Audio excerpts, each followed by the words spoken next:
Hello everyone, this is Joel A. Erickson and Brandon Marcello of AL.com, and for no reason at all, really, we're gonna tell you our favorite dance moves, and by that I mean Gus Malzahn's dance video. If you haven't seen it, first of all, get a computer. Second of all, go look at it. Brandon, what's your favorite dance move? Well, I have one, but I can't repeat it on the air. But my go-to really is the twist. I just do the twist to any song. You know, it's really bad. And listen, chubby guys doing the twist is funny to look at. I like the Bernie. I'm a big fan of the Bernie. For those of you out there who don't know the Bernie or Weekend at Bernie's, it's really simple. You just put your head back like this and that lip. You do that. It's a great dance.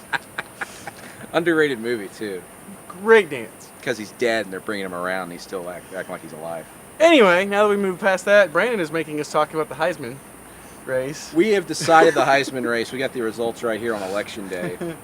Anyway, we're talking about which Auburn player deserves to be pushed for the Heisman.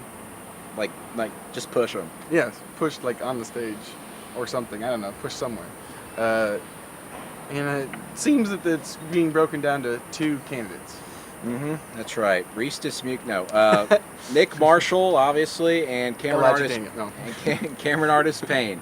Cameron Artis Payne is really the last day or so. People are starting to write about him.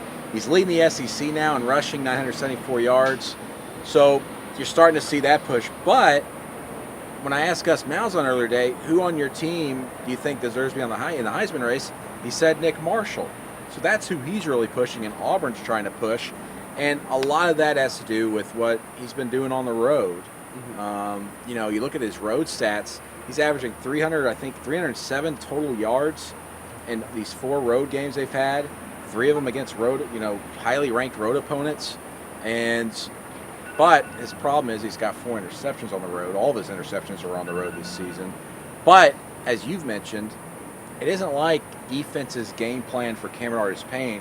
They're game planning for Nick Marshall. And they've been doing that since the end of last year. It's pretty clear when they're blitzing people off of the weak side, which is where Marshall runs against Ole Miss. Nick said that part of the reason they got so many balls over the top was that he saw the safety sneaking up, keying on him. Teams game plan to stop Nick Marshall. More importantly, as long as we're talking about the Heisman race, all you have to do is go to Starkville, where there's a very similar tandem in Dak Prescott and Josh Robinson. Robinson also near the top of the SEC in rushing, but Prescott's the Heisman contender. And if you look at the numbers, not that much different from Nick Marshall. Maybe a little bit more usage, which probably has a lot to do with the first game, honestly. That first half that Marshall missed. And really similar stats. 10 rushing touchdowns for Prescott, 9 for Nick. He's got 16 and 7 in terms of the touchdowns, interceptions. Nick's 13 and 4. I mean, in this day and age, the Heisman is more about the quarterback. Yeah, it is, and you've seen that of late. And just go back to last season. Trey Mason. Trey Mason ends up being a Heisman finalist, but he finishes 6th in the voting after leading the SEC in rushing and breaking Bo Jackson's single-season record here at Auburn. 304 yard performance in the SEC championship, breaking all kinds of records. And here's the other thing, is that as we've seen in the past here, these last few years, Heisman voters want that dynamic quarterback, that guy that just pops off the television screen, and that's who they're really going for. Tim Tebow, for example, great player, should have won the Heisman, twice or whatever. But then you had Darren McFadden in Arkansas, who some people thought should have won it that first year, but then Tim Tebow becomes the first sophomore to win it. And ever since then, that's when you're seeing, these dynamic quarterbacks. Johnny Manziel winning it as a redshirt freshman. We're in that age now, and I don't know if it's going to change this season, and that's why Nick Marshall, if you're going to push a guy for Auburn, that should probably be the guy. Here's the other thing that's working against Artis Payne. Last year, Mason was pretty much recognized as the best running back in the SEC for that season. This year, the guy that most people recognize as the best running back in the SEC missed 4 games and is out of the race. And it's going to be hard.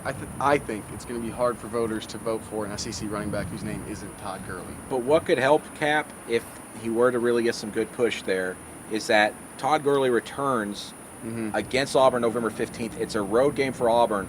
If Cap can have great numbers against Texas A&M and then go to Georgia and outperform Todd Gurley, that's going to give you more of that media attention But having said that, as you said, this trend, they go for dynamic quarterbacks, and right now, Gus Malzahn and Auburn are really trying to push Nick Marshall. Now we say all that and point out that at this point last year, Trey Mason was not in the race really at all. And they were pushing Nick Marshall at one point for Right. the Heisman even then. Pretty close to about this time. So we say all that to say it's going to change, and you should keep your channel tuned to AL.com Probably.